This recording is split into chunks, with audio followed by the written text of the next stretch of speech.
I'm Kat, CEO at Protect Our Winters UK. We are a climate action charity rallying the outdoor community to take meaningful climate action.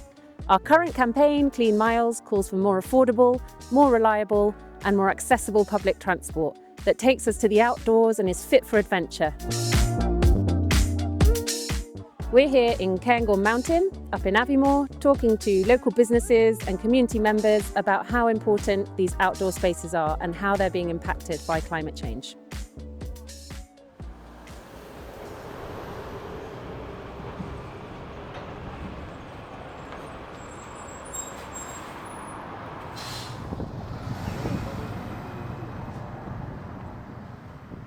So this is Mike's Bikes. It's a bike hire workshop and obviously sell bikes as well. We're right in the centre of Aviemore. It's a family business, so Mike comes from my dad, that's his name. They've had the business for about 18 years. I've been more involved for the last kind of 10 to 12, I always kind of forget. I started off, teaching skiing in the winters. That was my true passion and my true love and why I stayed here.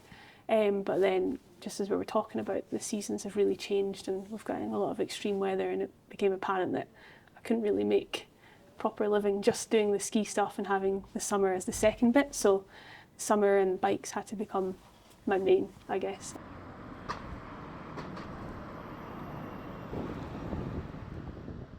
My name's Martin. I work in Cairngorm Mountain Sports. I've lived here for over 30 years. And I work here because I love the outdoors. Yeah, the environment's changed massively over the years since I've been here. Back in the early 90s, where they had more snow. You certainly had seasons where there was better seasons than others, but over the years, there's been less snow, especially over the past 5, 6, 7 years even. There's been much less snow. This year has been a good one, but it's a rare one to be good now. There's lots to do in the outdoors, so it's not all skiing. But skiing is a big chunk of what Aviemore is known for.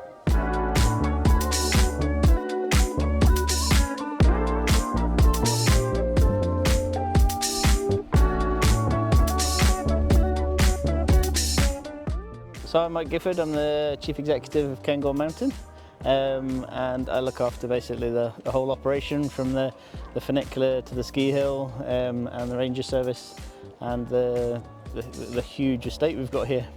So the changes in the mountains due to climate change, unfortunately, is quite obvious. 20 years ago we used to get pretty consistent winters, and that has tailed off quite a lot. We seem to be getting good winters kind of every 5 or 6 years at the moment, but this year is so good. So they're not disappeared yet, but they're certainly becoming less consistent.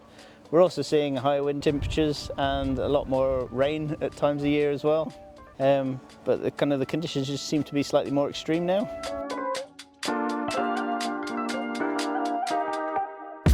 Well, it is a challenge. It's a combined challenge because at Cairngorm, which is the major ski resort in the Strath, there are big car parks, but what's changed in the last 20-30 years is it used to be dozens of coaches would turn up with skiers, disgorging 40-50 skiers at a time, whereas everyone now seems to want to travel in their own car, sometimes one person to a car.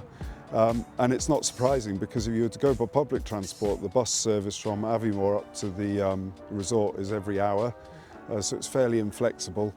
But even getting to Aviemore can be a challenge as well. So there's regular train services from the Central Belt.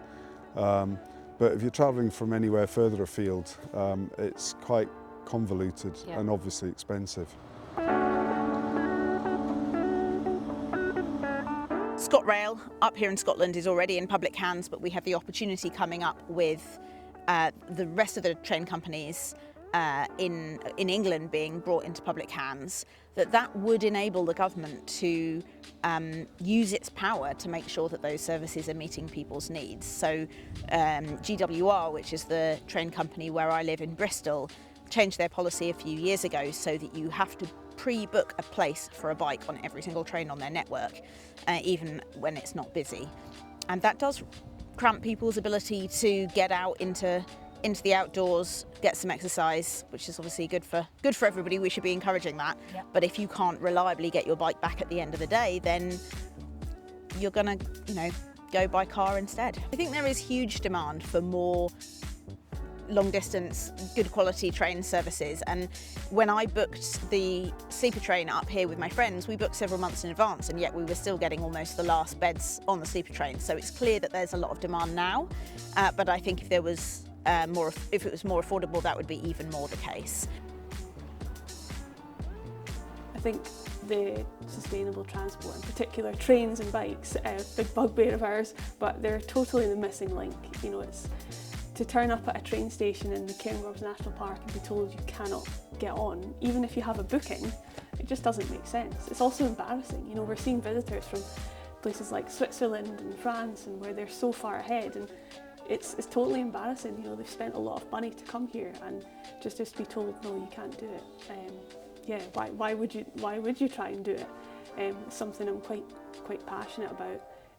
Recently come back from taking the train to the Alps for a ski holiday, and as soon as you're in Europe, it's like, oh, relax, it's great. They want us to use the transport, but in this country, it's a real battle. I think it's such a missing link. We've got lots of great things, and if we could link them with greener ways to travel, I think, yeah, we're on to a winner.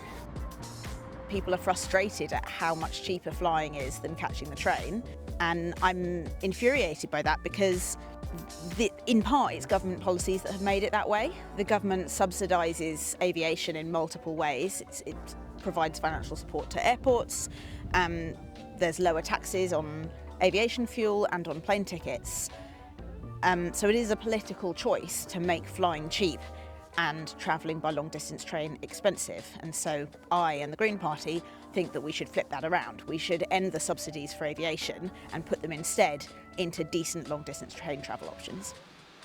It's absolutely possible to envisage a world where better quality long distance train travel to the destinations we want to go to, frequent and at the kind of times we want to travel, means that way more people travel by train regularly.